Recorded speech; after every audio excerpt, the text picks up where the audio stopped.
Boa noite a todos. Estamos aqui mais uma vez reunidos no nosso espaço da reunião pública do Centro Espírita Luz e Caridade para mais uma noite de estudos em torno do tema doutrinário, né? Nessa noite nós vamos ter o nosso companheiro Luiz Cláudio, que vai desenvolver o tema conosco e vamos falar sobre missão e ocupação dos espíritos. E vamos começar com uma página de reflexão. Então, Vida Feliz, do Divaldo Franco, pelo espírito de Joana de Anjos. Nunca percas a esperança. Haja o que houver, permanece confiando. Se tu estiveres contra e o insucesso te ameaçar com desespero, ainda aí espera a divina ajuda. Somente nos acontece o que será de melhor para nós. A lei de Deus é de amor, e o amor tudo pode, tudo faz. Quando pensares que o socorro não te chegará em tempo, se continuares esperando, descobrirás, alegre, que ele te alcançou minutos antes do desastre. Quem se desespera já perdeu parte da luta que irá travar, avançando prejudicado. Então, vamos fazer a nossa prece, vamos orar, conversar com o nosso Mestre Jesus. Querido Mestre Jesus, nosso amigo, companheiro de todas as horas, queridos amigos espirituais que nos acompanham, nossos anjos guardiães que velam pelo nosso aprendizado, pelo nosso progresso moral. Agradecemos pela noite de hoje, agradecemos por esse espaço onde podemos aprender e refletir com os conhecimentos dessa doutrina. Que as reflexões desta noite possam nos auxiliar a entender melhor a nossa relação com os espíritos desencarnados, conosco mesmos, porque estamos na fase da vida no corpo físico.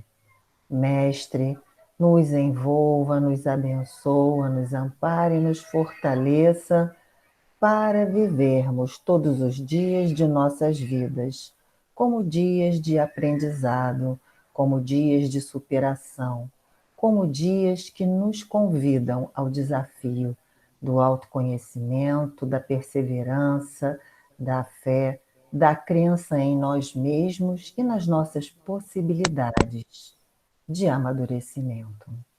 Muito obrigado por tudo, fique conosco, envolvei nosso companheiro Luiz para que ele faça um bom trabalho nesta noite. Muito obrigada. Nós vamos falar hoje sobre ocupações e missões dos espíritos, né?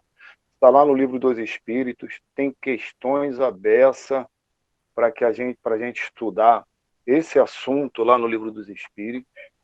Se eu fosse colocar todas as questões aqui, nós íamos sair daqui por volta de meia-noite, que é bastante questões.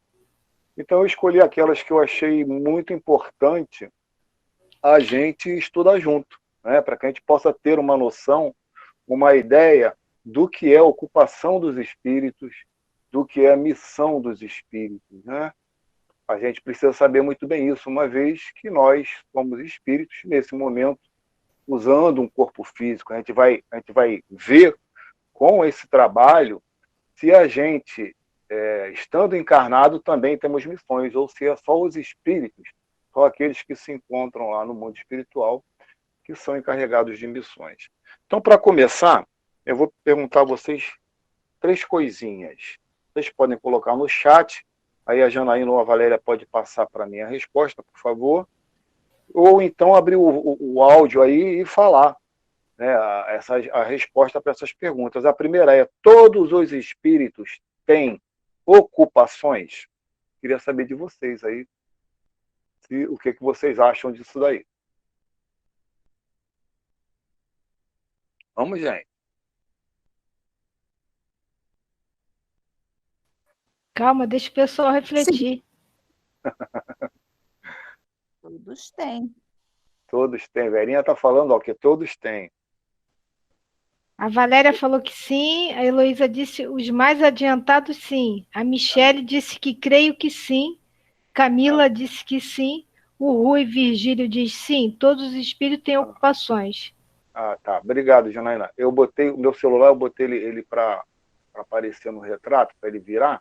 Eu também acho que sim. Seu João também. E apareceu aqui escrito, muito obrigado aí pela sua ajuda também. Eu acho que não vai precisar mais não, João. É que você está aparecendo 2 vezes aqui para gente. Então é por causa disso. Eu me enrolei, minha cabeça é fogo. Tudo bem, as outras 2 perguntas, vou botar logo as 2 perguntas, é como se ocupam os espíritos de ordem mais elevada, uma vez que vocês responderam que todos sim, né? E como se ocupam os espíritos de ordem menos elevadas. O que vocês acham? Quando a gente fala em ocupação dos espíritos, que ideia que a gente faz da ocupação dos espíritos elevados e que ideia que a gente faz da ocupação dos espíritos menos elevados? Os mais elevados com ações no bem. E os não elevados com qualquer coisa que a sua índole ainda não muito elevada o permite fazer, né? A Heloísa também disse que é com ação nos bens, né?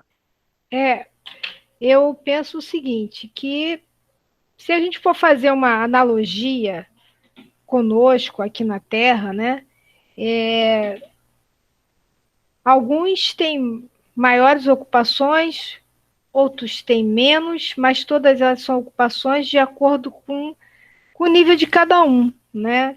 Então, por exemplo, você está falando dos espíritos, né? Lá na erraticidade. Vamos supor que eu desencarne, me encontre lá. É claro que a minha ocupação lá vai ser diferente de um espírito mais elevado do que eu, que não significa que a minha ocupação, devido ao meu grau, não seja uma ação no bem. Pode ser uma ação no bem, mas eu não, devido à minha condição, talvez eu não possa fazer grandes coisas. Por exemplo, né? Se um familiar meu estiver aqui na Terra não muito bem, como eu sou um espírito de terceira ordem, o máximo que eu posso fazer é estar próximo dele, intuí-lo assim de coisas boas, mas dentro do meu nível, e orar por ele, né? Mas não sou o anjo da guarda dele, né? Não tenho como ajudar mais do que isso, vamos dizer assim. Então, é até complicado a gente, quando está em perigo, a gente ficar pedindo coisas a familiares desencarnados nossos, porque ele vai fazer o que ele puder, mas ele não pode fazer tudo, né? Como um espírito superior, é assim que eu penso. As pessoas colocaram aqui que é de acordo com o seu nível de evolução. Então é mais ou menos isso que Kardec vai explicar a partir das perguntas que constam lá no Livro dos Espíritos, a partir da pergunta 558.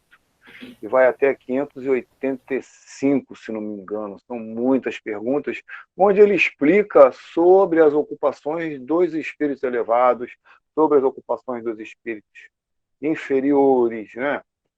A missão dos espíritos elevados, a missão dos espíritos não elevados e muitas outras informações importantes.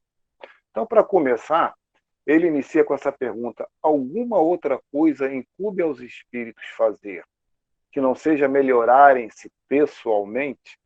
Então a gente sabe que a nossa caminhada é a caminhada até chegarmos à condição de espíritos puros ou perfeitos, né?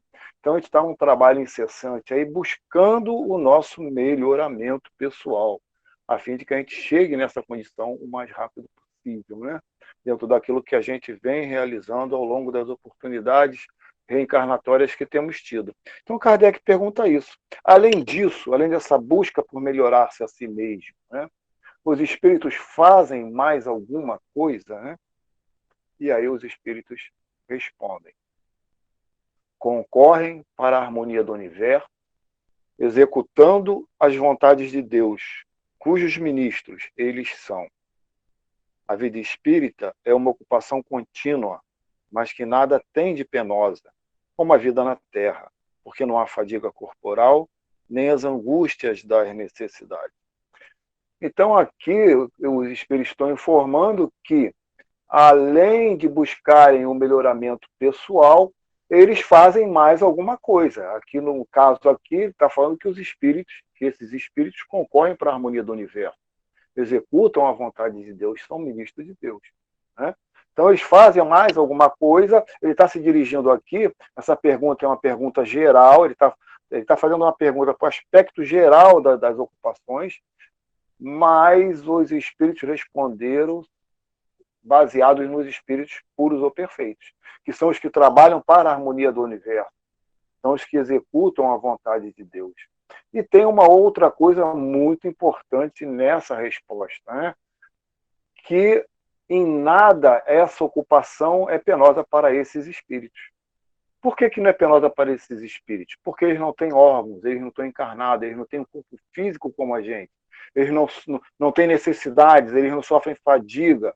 A gente fica cansado quando a gente se ocupa com alguma coisa, a gente fica cansado, a gente tem as necessidades de alimentação do corpo físico, a gente sente sede, a gente tem muitas outras necessidades que nos impede, muitas vezes, de interromper a ocupação ao qual nós estamos envolvidos naquele momento. Com os espíritos, não. Eles estão ocupados o tempo todo. Por que o tempo todo? Porque não tem esse pesar, não tem essa angústia, não tem a fadiga e outras situações que nós encontramos no corpo físico. Então, por isso que ele fala ali que a vida espírita é uma ocupação contínua, não cessa, né? Mas para a gente não, para a gente aqui encarnado, quando nós estamos ocupados, ela não é contínua, ela sofre interrupções, porque nós sentimos fadiga e sentimos necessidades. Se vocês quiserem comentar alguma coisa, é só abrir o áudio ou então escrever aí lá no chatzinho, tá? O Danilo escreveu, Luiz. Não apareceu. O que ele escreveu? Ele colocou aqui, não tem as paixões humanas. Os espíritos perfeitos ou puros não têm paixões nenhuma, né?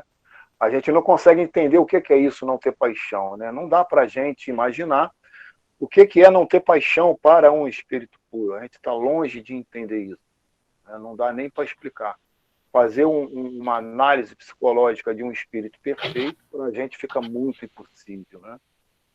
E Kardec continua então. Também desempenham função útil no universo dos espíritos inferiores e perfeitos?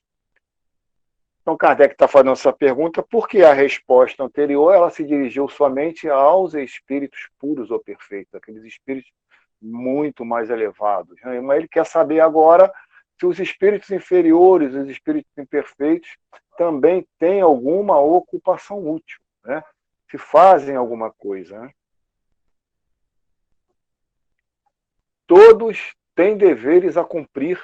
Para a construção de um edifício, não concorre tanto o último dos serventes de pedreiro como o arquiteto.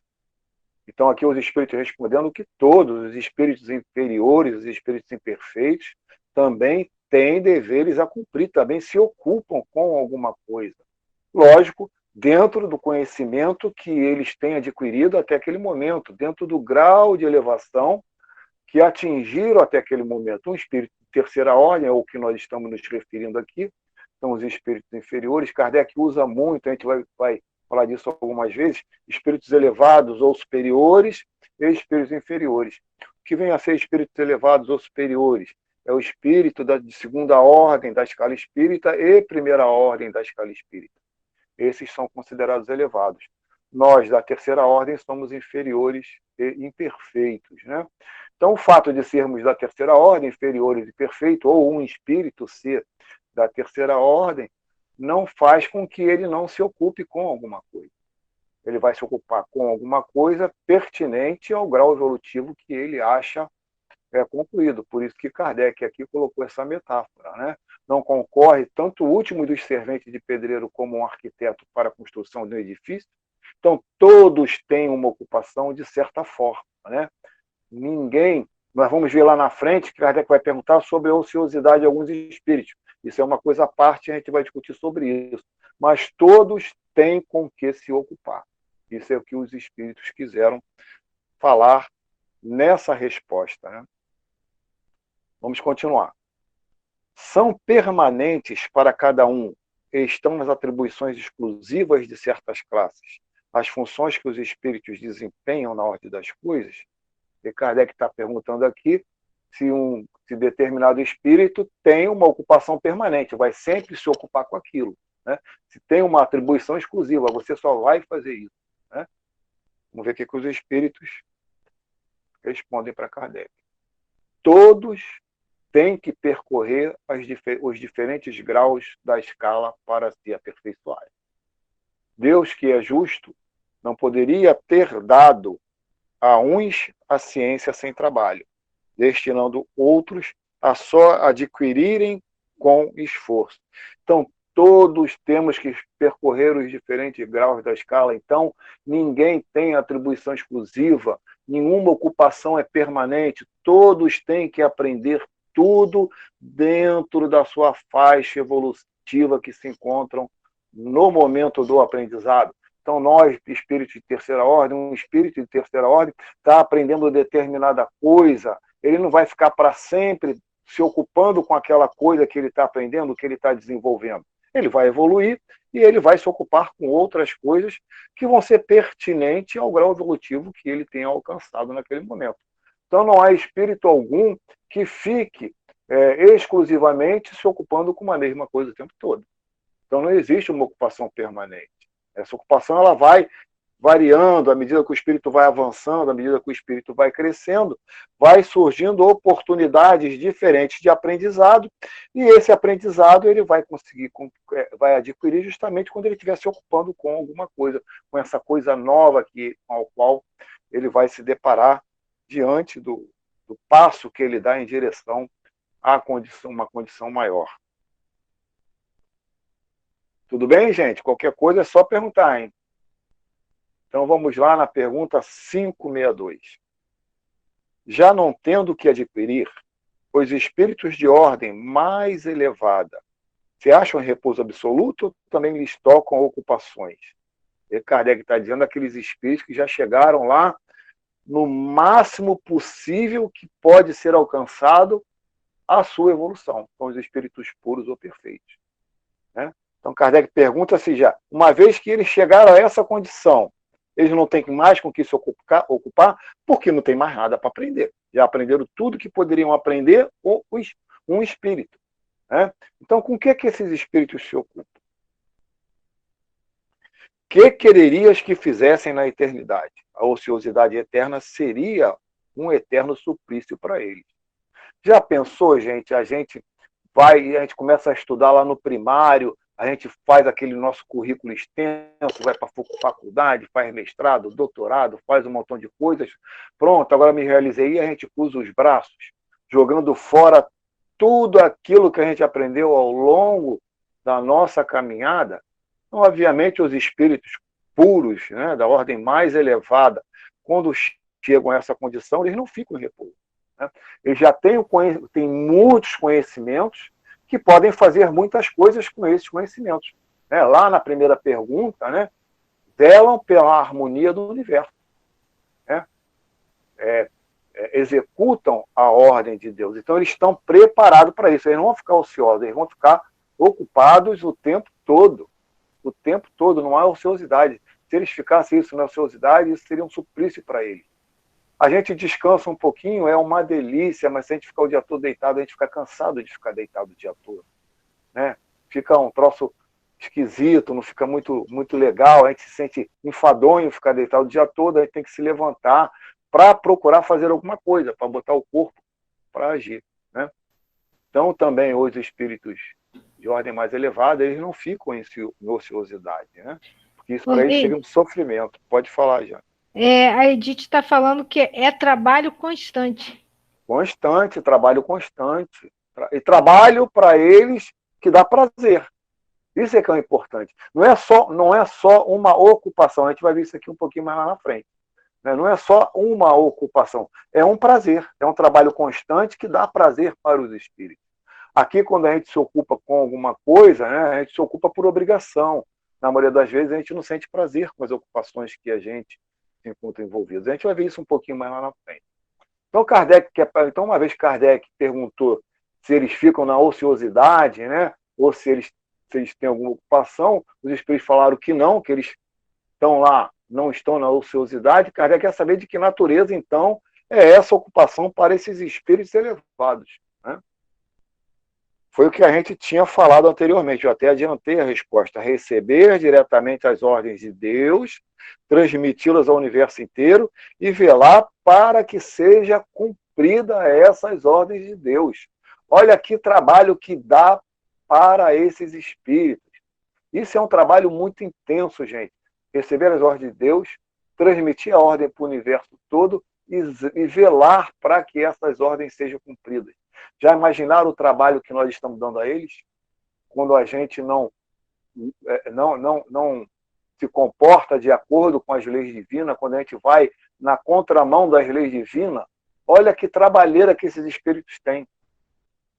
Mas não se sentem cansados com isso, porque não tem fadiga, estão o tempo todo se ocupando com isso, buscando fazer com que as ordens divinas sejam cumpridas, que haja uma harmonia no universo. Então, isso é um trabalho muito intenso que os espíritos de ordem elevadas têm.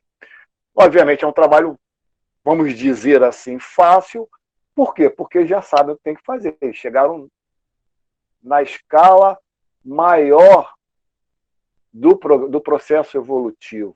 Então, eles têm conhecimentos adequados e condições para fazer isso, né? Para pegar a ordem, as ordens de Deus e transmitir para o universo e zelar para que elas sejam cumpridas, né?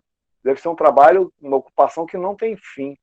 Por que não tem fim? Ó, tem uma resposta. Eu consegui ler, mas não deu tempo. Não tem fim porque sempre vai existir mundos aonde eles vão ter que velar pelas ordens, para que as ordens divinas sejam cumpridas, né? Ô Luiz, a Marli está falando assim: nós que somos de terceira ordem, nos sentimos felizes por nos reunir para estudar a doutrina. Vamos imaginar os mais elevados. Ah, sim, pois é uma ocupação que nos dá prazer. Isso é uma ocupação. Nesse momento, nós estamos numa ocupação, né? Estamos se ocupando. Isso dá prazer. Quando a gente gosta de fazer aquilo que a gente se ocupa, isso dá prazer, a gente se sente feliz. Mas nem sempre é assim. A gente tem muitas atribuições, muitas ocupações que a gente faz por obrigação. A gente faz porque tem que fazer e isso não dá prazer nenhum. Às vezes até a gente sofre por causa disso, né? Mas nesse momento nós estamos felizes. Agora imagine os espíritos elevados cumprindo as ordens diretamente de Deus. Que felicidade que deve ser isso, a gente não consegue imaginar, né? A gente se sente feliz muitas vezes aqui na Terra, essa felicidade que é momentânea, né? Não é nem um trilionésimo, só para a gente ter uma ideia bastante absurda, não é nem um trilionésimo da felicidade que eles possam estar sentindo. Não dá para definir o que é essa felicidade de um espírito puro, um espírito elevado. A gente não consegue, a gente não iria conseguir entender isso, né? Vamos continuar. São incessantes as ocupações dos espíritos? Incessantes, sim, atendendo-se a que sempre ativos são os seus pensamentos, porque vivem pelo pensamento. Importa, porém, não identifiqueis as ocupações dos espíritos com as ocupações materiais dos homens. Essa mesma atividade lhe constitui um gozo pela consciência que tem de ser úteis, né? É o que eu estava vindo falando aqui, né? A gente, muitas vezes, temos ocupações por obrigação. Temos que fazer determinadas coisas e não gostamos de fazer, mas temos que fazer. Muitas vezes estamos trabalhando nas profissões que nós não gostaríamos de trabalhar. Mas para o nosso sustento, né, nós temos que estar lá trabalhando. A contragosto, nós temos que estar trabalhando. Chega no final do dia, e graças a Deus acabou o expediente, eu vou para casa. Muito mais cansado do que se essa ocupação para a gente fosse nos dar prazer, fosse um gozo, né? Então, essa falta de consciência que a gente ainda tem do que é ser útil, né, nos faz sofrer muito com determinadas ocupações ao qual nós somos obrigados a fazer. Se nós, quando tivéssemos uma ocupação, obrigados a fazer determinada ocupação, percebêssemos a utilidade que nós estivéssemos tendo nessas ocupações, isso para a gente seria um gozo, né? E os espíritos, é incessante a ocupação deles, uma vez que eles vivem pelo pensamento. O tempo todo é pensamento. Pensou, é impossível a gente deixar de pensar, é impossível o espírito deixar de pensar, ele está pensando, ele está se ocupando com alguma coisa. Então, a gente vai imaginar o espírito puro não executando a sua ocupação como nós, espíritos encarnados, executamos, através dos nossos órgãos, através dos nossos membros. Eles executam através do pensamento. Eles enviam os seus pensamentos, porque eles vivem pelo pensamento. A vida do espírito é pensamento e vontade, né? Então, tudo o que eles fazem é através do pensamento. Uma vez sendo assim, a ocupação vai ser sempre incessante. Concebe-se isto com relação aos bons espíritos. Dar-se-á, entretanto, o mesmo com os espíritos inferiores? Então, Kardec quer saber se essa condição que os espíritos responderam, que está relacionada aos espíritos mais elevados, se isso também se pode se considerar em relação aos espíritos inferiores. A estes cabem ocupações apropriadas à sua natureza. Confiais, porventura, ao obreiro manual e ao ignorante trabalhos que só o homem instruído pode executar? Então, é como vocês colocaram lá no início, naquelas perguntinhas que eu coloquei, né? A ocupação, ela é apropriada à natureza do espírito. Aonde ele estiver se encontrando naquele momento, dentro do seu grau evolutivo, a ocupação que ele vai ter vai estar apropriada àquilo que ele já sabe, àquilo que ele já consegue, àquilo que ele já conquistou, ao grau evolutivo ao que ele conquistou. Se fosse diferente, se fosse mais além, ele não ia conseguir fazer. Ele ia estar sempre errando, ia estar sempre sofrendo, criando muitas dificuldades. Por quê? Porque ele não conhece. Então é muito natural que a ocupação dos espíritos, em especial os espíritos inferiores, seja de acordo com a natureza do próprio espírito. Se ele é um espírito de terceira ordem, a ocupação dele vai estar dentro daquilo que ele conhece como espírito de terceira ordem. É por isso que os espíritos colocam aqui que um ignorante não pode fazer o trabalho de uma pessoa instruída, porque não conhece, porque ainda não sabe, né? Ainda precisa aprender, ele ainda vai avançar dentro desse processo evolutivo até adquirir a condição necessária para realizar a ocupação de um homem instruído. Assim somos nós, como são os espíritos. Então, à medida que o espírito vai avançando, vai saindo da terceira ordem, vai passando para a segunda ordem, que são os espíritos bons, ele vai ter ocupações apropriadas àquela condição que ele está se encontrando. Vai chegar na condição de espíritos puros, né, ou perfeitos, as ocupações que ele vai ter vão ser apropriadas a essa condição ao qual ele se encontra nesse momento. Os espíritos encarnados têm ocupações inerentes às suas existências corpóreas. No estado de erraticidade ou de desmaterialização, tais ocupações são adequadas ao grau de adiantamento deles. Isso é um comentário que Kardec faz, a pergunta 584, que eu aproveitei para colocar embaixo dessa resposta que os espíritos nos deram, né? Então, ele está falando aqui dos espíritos encarnados, está falando de nós, né? Espíritos encarnados no planeta de provas e expiações, as nossas ocupações são inerentes às nossas existências corpóreas. Nesse momento, a gente está aqui no planeta de provas e expiação, a nossa ocupação vai estar ligada a essa nossa condição, né? Quando nós viermos a desencarnar, estivermos no estado de erraticidade, eu vou voltar para essa palavrinha um pouquinho mais lá na frente, e eu vou explicar para vocês o que é erraticidade. As nossas ocupações vão ser adequadas ao adiantamento com o qual nós vamos nos apresentar lá na erraticidade. Como disse a Janaína lá no início, em resposta àquelas questões. A gente vai ter uma percepção maior das coisas, a gente vai entender maior das coisas, uma consciência mais liberta, né, diferente da consciência e das percepções que nós temos quando nós estamos encarnados. Então, as nossas ocupações vão ser um pouco mais diferentes do que quando encarnados, mas mesmo assim inerente ao nosso grau evolutivo. A gente não vai fazer nada além daquilo que a gente conhece, daquilo que a gente sabe, diferente do grau evolutivo ao qual nós estamos nos encontrando naquele momento.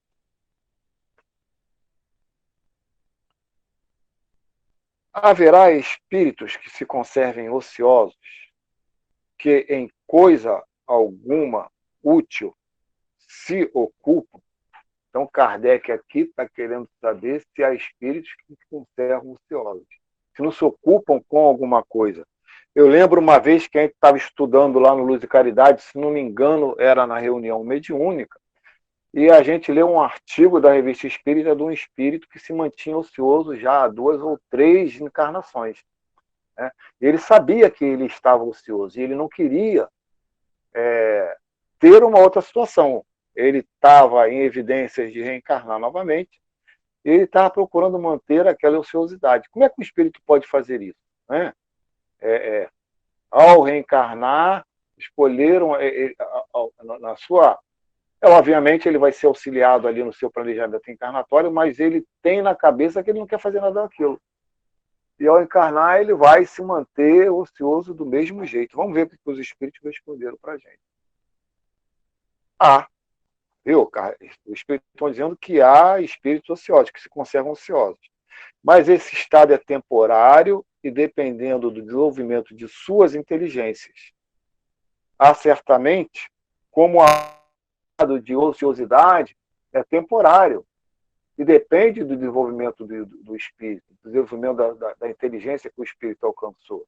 Vai chegar um momento em que isso vai ficar muito enfadonho para ele. Ninguém vai conseguir ficar ocioso o tempo todo.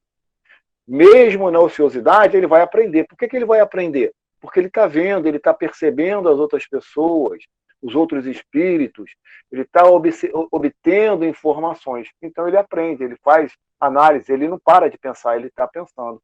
Então vai chegar determinado momento que essa ociosidade para ele vai ser uma coisa muito ruim e ele vai querer sair da ociosidade. Né? Pesa-lhes, porém, essa ociosidade e cedo ou tarde o desejo de progredir lhe faz necessária a atividade. E felizes se sentirão por poderem tornar-se úteis, viu? Como eu estava falando. Então, cedo ou tarde, não tem jeito, isso vai pesar para eles. Eles vão querer se sentir felizes. Porque parado, ninguém vai conseguir ser feliz. Só fazendo alguma coisa, em especial uma coisa que a gente gosta, é que a gente vai se sentir feliz. Então, mesmo que ele venha a experimentar coisas, atribuições que são obrigados a se realizar, mas ele vai ter atribuições que ele vai gostar e vai se sentir feliz, vai se sentir útil, né? Então Kardec fala aqui ainda, os espíritos falam ainda, que referimos-nos aos espíritos que hão chegado ao ponto de terem consciência de si mesmo e do seu livre-arbítrio, porquanto em sua origem todos são quais crianças que acabam de nascer e que obram mais por instinto que por vontade própria. Então, os espíritos se referem aos espíritos que já sabem escolher, já sabem tomar decisões, né? Sabem fazer, que podem fazer escolhas, que têm consciência da sua existência. Não está se referindo àqueles espíritos que estão iniciando a sua caminhada evolutiva, que ainda é uma criança, obra muito mais por instinto, o livre-arbítrio dele vai sendo conquistado aos pouquinhos, ele vai tendo consciência de si aos pouquinhos, à medida que ele vai tendo as oportunidades reencarnatórias. Porque quando a gente é criado simples e ignorante, não é a partir daí que a gente tem consciência de nós mesmos e nem o livre-arbítrio. A consciência de nós mesmos e o livre-arbítrio vai começar a surgir, vai começar a crescer à medida que as oportunidades vão surgindo, à medida que a gente vai aprendendo, à medida que a gente vai se desenvolvendo. Basta ver que o nosso livre-arbítrio e a consciência que nós temos de nós nessa condição de espíritos imperfeitos, é totalmente diferente da consciência e do livre-arbítrio de um espírito bom, por exemplo. Eles têm muito mais consciência de si mesmo do que nós temos. O livre-arbítrio deles é muito mais longo, é muito mais amplo, eles conseguem entender o significado, então, a oportunidade de se expressar. Eles usam de uma forma diferente que nós usamos. Aqui a gente utiliza muito mal o nosso livre-arbítrio. Eu tenho livre-arbítrio, eu vou fazer o que eu quero. Eu tenho livre-arbítrio se eu falo o que eu quero. Essa, muitas das vezes, é a interpretação que a gente dá ao nosso livre-arbítrio. Um espírito mais elevado não vai interpretar dessa maneira. Então, os espíritos, na sua origem ali, no início do seu caminhar, obram muito mais por instinto. Então, são diferentes disso que os espíritos estão trazendo para a gente nessa resposta que eles dão a Kardec. Entre os espíritos também há preguiçosos, que recuam diante de uma vida de labor. Deus consente que assim procedam. Mais tarde compreenderão a própria custa os inconvenientes da inutilidade a que se voltaram, e serão os primeiros a pedir que se lhe conceda recuperar o tempo perdido. Esse é um comentário à resposta 574, que eu achei conveniente colocar como complemento da resposta dada pelos espíritos. Kardec faz esse comentário, né, que entre os espíritos, há aqueles que não querem nada. Eu quero. Se aqui na Terra era um espírito preguiçoso, por que passou a estar agora no mundo dos espíritos? Isso era uma característica dele aqui na Terra, ele era preguiçoso. Então ele não vai deixar de ser preguiçoso lá no mundo espiritual. Ele vai continuar sendo preguiçoso, é uma característica, é um sentimento que ele tem. Ele quer ser preguiçoso. Mas só que isso não dura muito. Ele vai perceber que ele ter sido preguiçoso durante o tempo todo, ele nada construiu para si mesmo, ele não fez nada de útil, não tem nenhum labor a vida dele, não tem com que se orgulhar, né? Então ele vai pedir, através da análise dessa sua preguiça, né, que tenha uma oportunidade de recuperar esse tempo perdido, esse tempo ao qual ele se manteve preguiçoso o tempo todo, né? E Deus vai permitir, Deus permite que ele haja assim, né? Porque sabe que mais tarde ele vai se arrepender de ter ficado assim, porque desencarnou. É isso aí, Valéria, ninguém muda só porque desencarnou. O que nós somos hoje, nós vamos continuar sendo quando estivermos lá no plano espiritual, com a única diferença que a nossa percepção vão ser diferentes, a nossa consciência vai ser diferente. Lá a gente vai perceber com muito mais facilidade o quanto foi infrutífero sermos preguiçosos. Como a gente poderia ter tido a oportunidade de fazer coisas boas, coisas úteis, e nós desperdiçamos ao nos sentirmos pessoas preguiçosas. Eu acho que tem alguém querendo falar, porque eu escutei barulhinho de áudio aberto aí. Pode falar. Quando você falou que Deus permite que ele fique ocioso, né? Parece até que é uma maldade, mas na verdade, fazendo de novo uma analogia, né? Quando os pais chegam para os filhos e dizem coisas, né? Orientam, e eles não estão nem aí. Então, como tudo é um aprendizado, até mesmo a escolha que ele faz, que pode não parecer legal, vai ser um aprendizado para ele. Ou seja, tem muita gente que diz, né? Quando não aprende com amor, aprende com a dor. Então, se ele escolheu esse caminho, ele vai ser responsável por esse caminho que ele escolheu, né?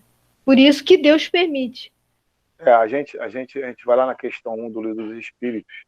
Né? Não que queiram o mal dele, né? Não que queiram o mal dele. Lógico que não. A questão do Livro dos Espíritos, que é Deus tem como resposta inteligência suprema. Então, Deus é a inteligência suprema. Deus sabe que aquele espírito que escolheu ser preguiçoso, ele sabe que essa preguiça, em determinado momento, vai fazer com que ele aprenda.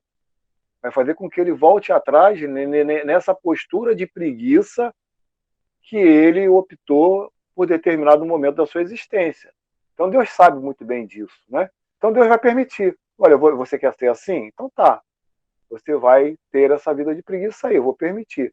Mas eu sei que algum dia, e Deus sabe quando vai ser esse dia, que esse espírito vai se arrepender de ter ficado preguiçoso, porque não vai ter labor nenhum em sua vida, não construiu nada de útil, não construiu nada onde ele pudesse dizer, aquilo ali foi obra minha, eu consegui ser útil, eu ajudei muitas coisas, eu fiz muitas coisas.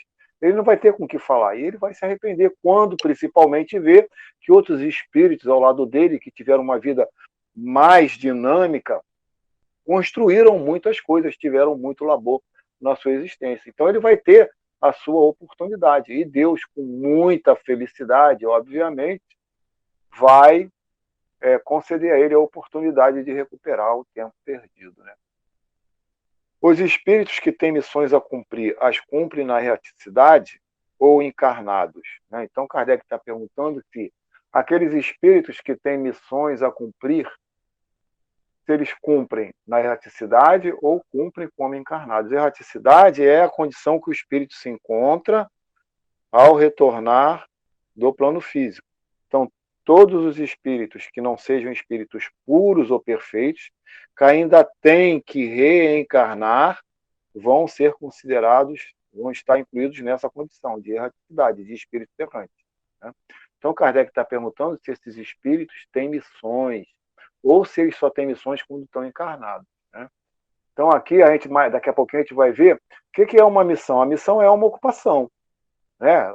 Determinado espírito vai receber uma missão, ele vai estar ocupado com essa missão. Mas daqui a pouco, a gente vai especificar melhor essa definição de missão para que a gente possa entender que ela tem uma diferença de ocupação. Ela é uma ocupação, mas ao mesmo tempo ela é diferente da ocupação.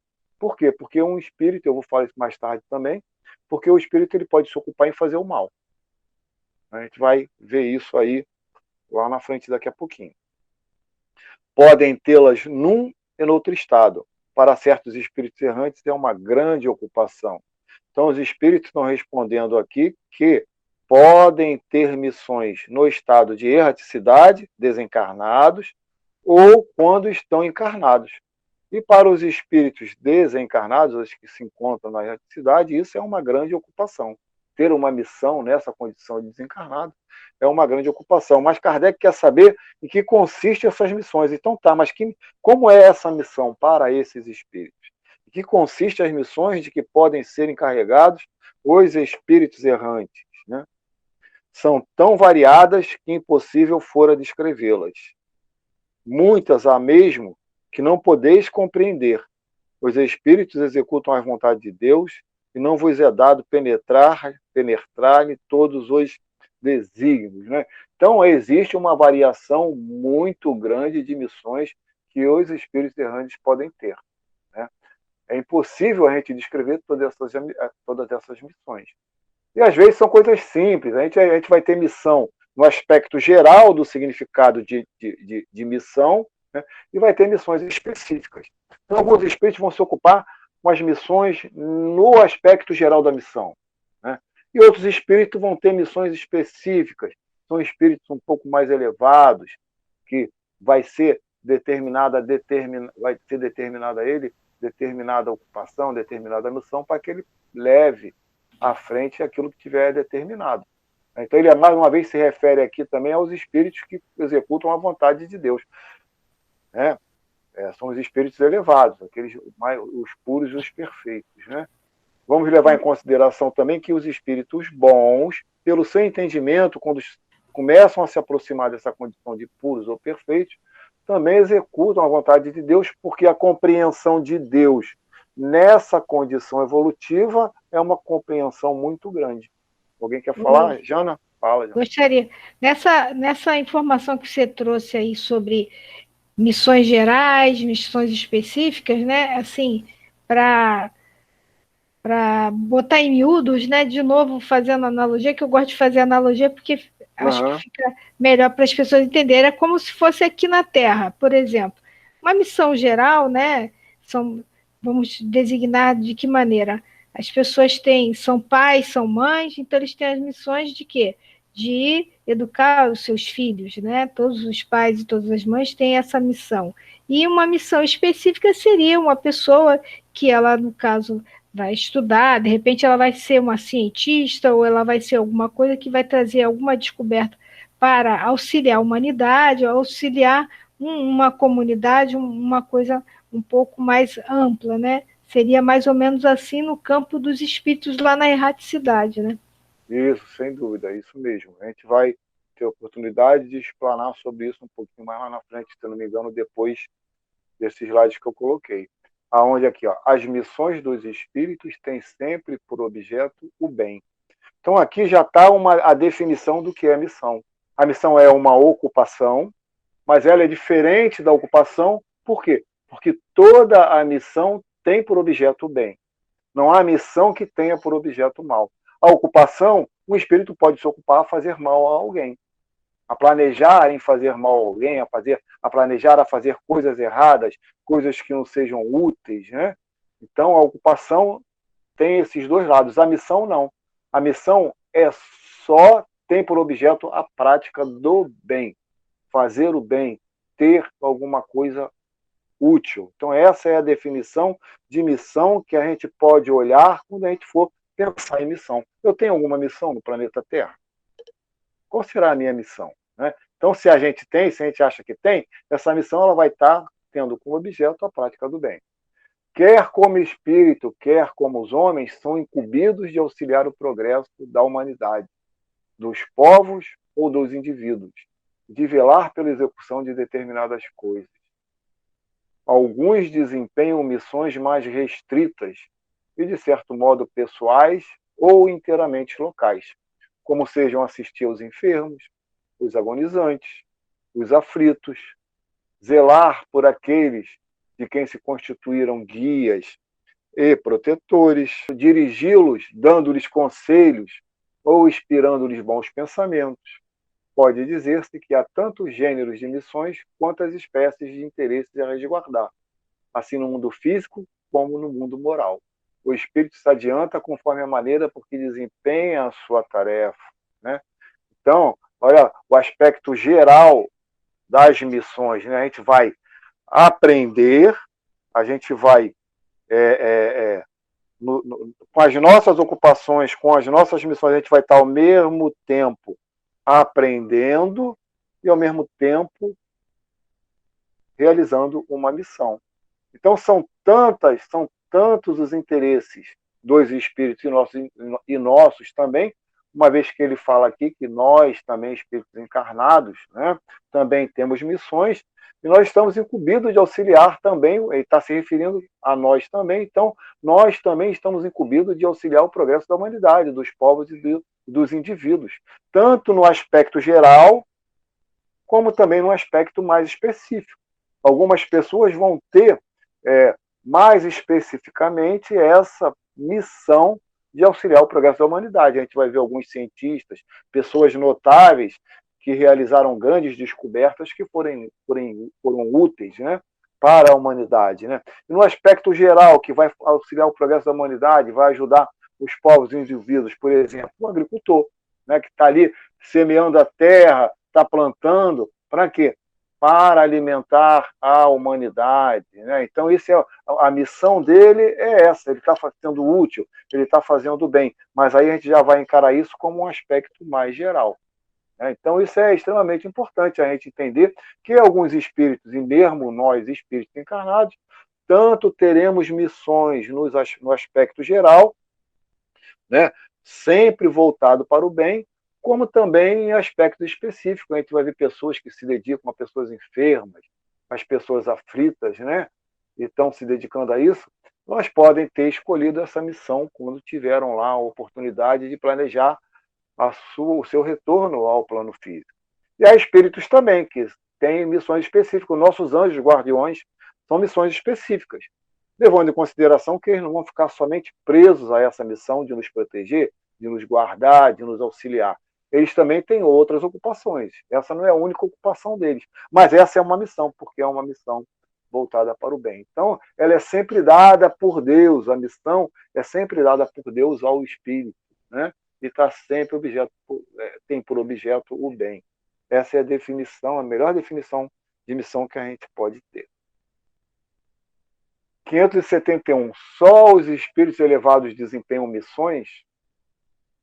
A importância das missões correspondem às capacidades e à elevação do espírito. O estafeta que leva um telegrama ao seu destinatário também desempenha uma perfeita missão, se bem que diversa dado um general. Então, a importância da missão, né, vai ser de acordo com a capacidade e a elevação que o espírito tenha. Não é só o espírito elevado que vai desempenhar uma missão. A gente não pode pensar em missão somente com os espíritos elevados. A gente vai pensar em missão com todos os espíritos, de todas as classes evolutivas. Espírito imperfeito, espírito bom e espírito puro, né, ou perfeito. Todos eles têm missões. Obviamente, diferentes uma das outras, porque vai ter que estar correspondendo àquilo que ele é capaz de realizar, ao grau evolutivo que ele alcançou. É por isso que tem nessa metáfora aqui que um estafeta leva o telegrama ao seu destinatário. Isso é uma perfeita missão para ele, muito importante. É uma missão voltada por bem, isso é uma coisa muito útil, né?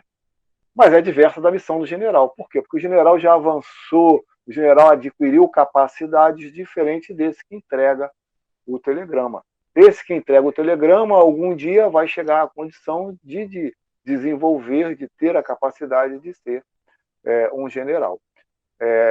A Janaína estava se referindo às nossas missões, eu não sei se eu coloquei um slide sobre isso aqui. Ah, tá sim, ó. Coloquei sim. Em que consiste a missão dos espíritos encarnados? Né? Em instruir os homens, em lhes auxiliar o progresso, em lhes melhorar as instituições por meios diretos e materiais. As missões, porém, são mais ou menos gerais e importantes. O que cultiva a terra desempenha tão nobre missão como o que governa ou o que instrui. Tudo em a natureza se encadeia, ao mesmo tempo que o espírito se depura pela encarnação, concorre dessa forma para a execução dos desígnios da providência. Cada um tem neste mundo a sua missão, porque todos podem ter alguma utilidade. Né? Então, ele está se referindo aqui especificamente aos espíritos encarnados. Então, todos nós, vamos lá no final da resposta, todos nós temos, de certa forma, uma missão. Por quê? Porque todos nós temos alguma utilidade nessa existência. Alguma coisa de útil nós vamos fazer, mesmo que seja uma coisa só, mas nós vamos fazer alguma coisa de útil. Então, dentro do aspecto geral do que é uma missão, uma vez que a gente tem alguma utilidade, a gente vai ter uma missão. A paternidade citada pela Janaína é uma missão grandiosa. É uma missão, no aspecto geral, uma vez que todos podem ser pais, todos podem ter a capacidade, a condição de ser pais. Mas é a paternidade e a maternidade, principalmente. Né? É uma missão muito digna, muito valorosa, né? Onde a gente pode ser muito útil. Há pais e mães que desperdiçam essa oportunidade, que desperdiçam essa missão. Né? Mas isso é uma questão à parte. Eles vão ter, depois, que assumir os compromissos que hão de ter tidos por não ter aproveitado essa missão. Né? Mas nós temos a oportunidade de ser útil instruindo aos homens. Né? Então, a gente vai ver os professores auxiliar o progresso da humanidade, construindo coisas melhores, melhorando o nosso meio ambiente, né? Buscando coisas que sejam que melhorem a nossa condição de vida, melhorem as nossas instituições, né? Por meios diretos e materiais. Não tem problema nenhum. Isso é considerado uma missão no aspecto geral. Né? O que cultiva a terra, como ele está dizendo aqui, é uma nobre missão, como eu já falei anteriormente, aquele que instrui. Então, tudo na natureza vai estar encadeado de acordo onde nós vamos ter oportunidade de crescer com aquilo que nós estamos envolvidos e, ao mesmo tempo, de aproveitar essa oportunidade na construção do progresso do mundo ao qual nós estamos habitando e de nós mesmos. Né? Então, a gente está nesse sentido aí. Poderá o espírito, por própria culpa, falir na sua missão? Isso é uma pergunta bastante importante, onde os espíritos respondem que sim, se for um espírito superior. Não, peraí. Sim, sim, se não for um espírito superior. Então, se ele não for um espírito superior, e vamos voltar a lembrar, né, o que é um espírito superior? O espírito superior é um espírito da segunda ordem da escala espírita, e o espírito de primeira ordem da escala espírita. São os espíritos bons e os espíritos imperfeitos.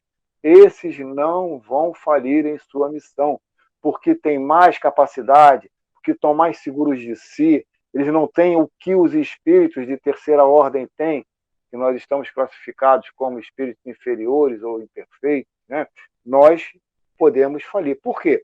Por uma coisa muito importante que nós trazemos, são as nossas paixões, principalmente as paixões mais.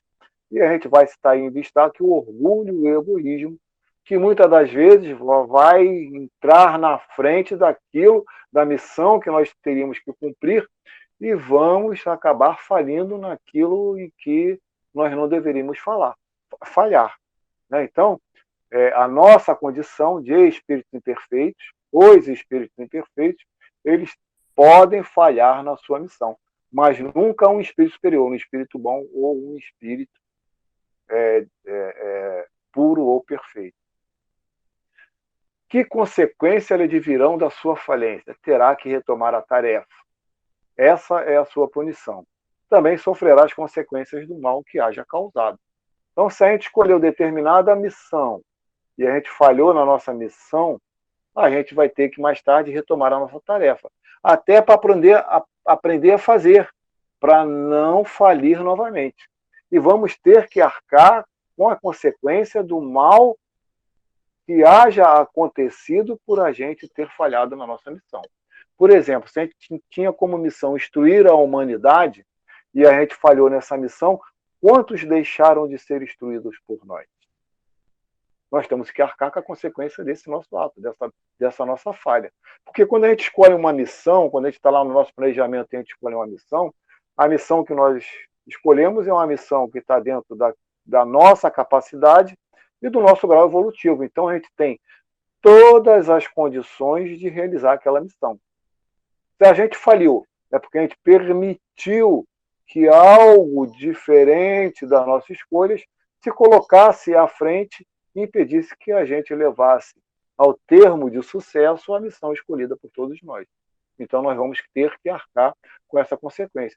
Se fosse uma missão, por exemplo, né, vamos imaginar que fosse uma missão onde nós não teríamos capacidade de realizar, onde o nosso grau evolutivo estivesse muito abaixo, obviamente a gente não ia ter que arcar com consequência nenhuma, porque a gente não sabia e a gente não estava preparado para fazer isso.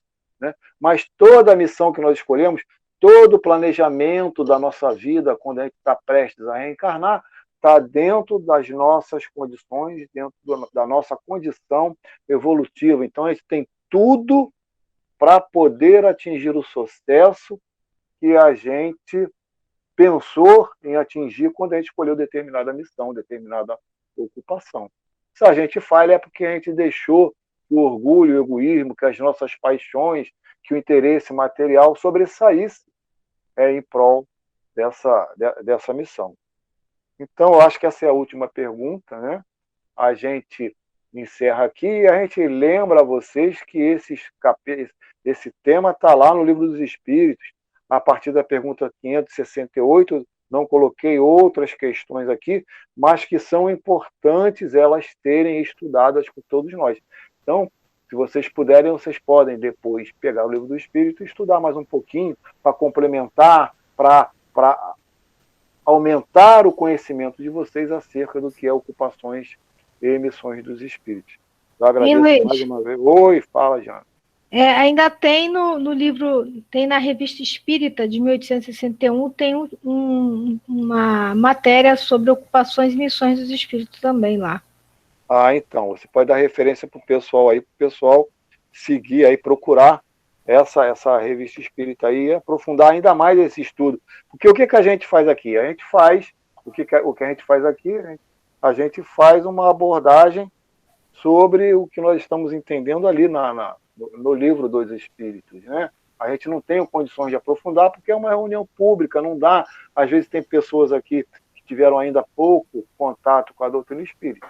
Então vocês em casa, estudando tanto o livro dos Espíritos como a revista espírita, vai lá no Kardecpedia lá, que ele vai dar para vocês aonde vocês podem encontrar esse assunto e vocês podem aprofundar esse assunto. E tendo dúvida, vocês podem retornar para a gente, que a gente com muito prazer vai esclarecer a dúvida de vocês.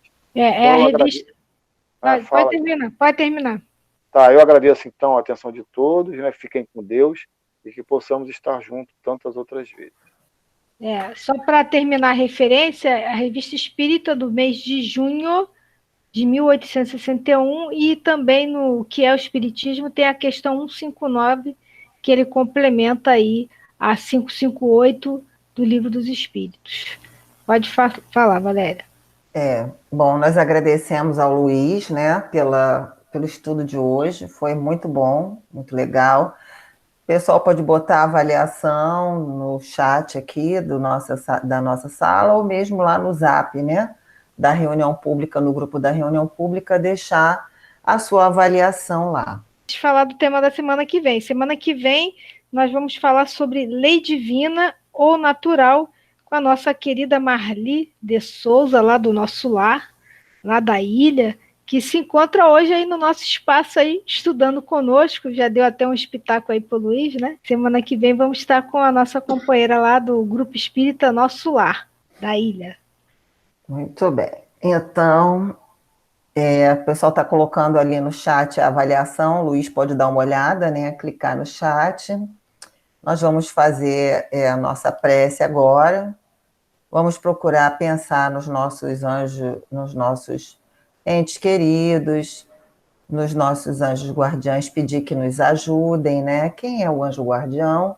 É o espírito mais evoluído do que nós, responsável pelo nosso processo de aprendizado, pelo nosso processo educativo na vida espiritual, né? A providência divina não deixa ninguém a pé, mesmo a gente achando que Deus nos abandonou. Na verdade, a gente, nesse momento de desespero, perde a consciência, né? Perde a noção de que ninguém está sozinho, que Deus olha pela gente o tempo inteiro, mesmo quando a gente pensa que Ele não está olhando. Porém, Ele respeita o nosso livre-arbítrio. E é necessário que a gente, às vezes, passe por momentos difíceis para amadurecer, para aprender sobre outras coisas da vida, para abrir os olhos para coisas que não estamos abrindo. Mas sempre tem alguém que passa, seja um vizinho, seja um parente, seja um familiar, seja uma ideia que nos chega à nossa mente num momento de angústia, né?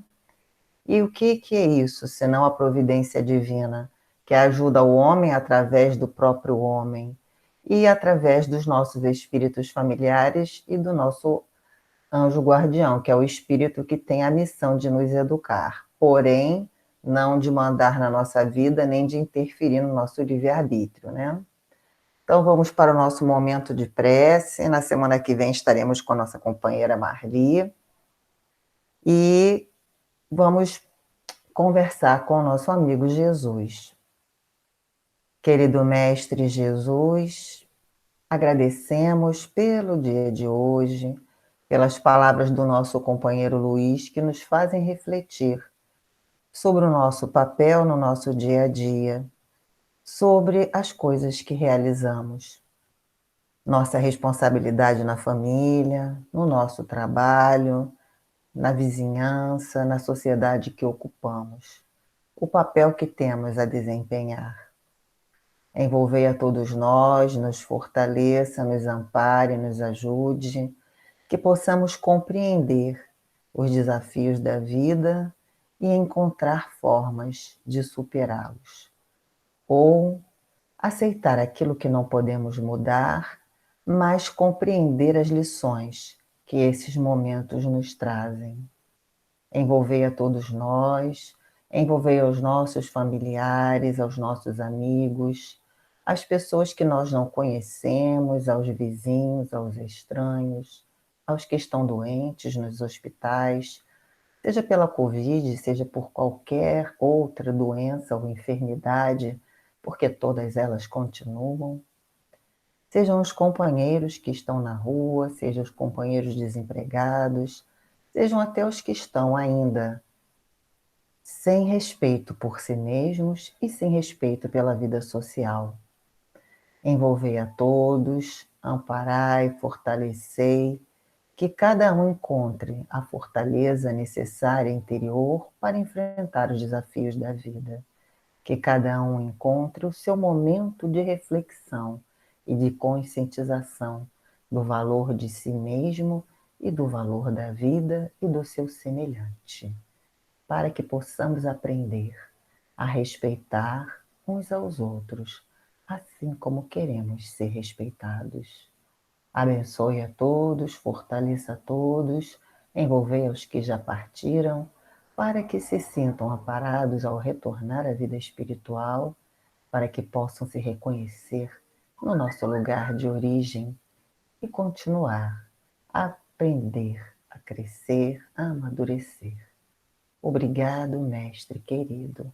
Obrigado, nossos anjos guardiães e espíritos amigos, que nos auxiliam no caminho da vida, mesmo que a gente, por um estado de dor e sofrimento, não perceba naquele instante a vossa presença e o vosso auxílio. que seus fluidos salutares possam envolver a todos nós. Muito obrigado por tudo.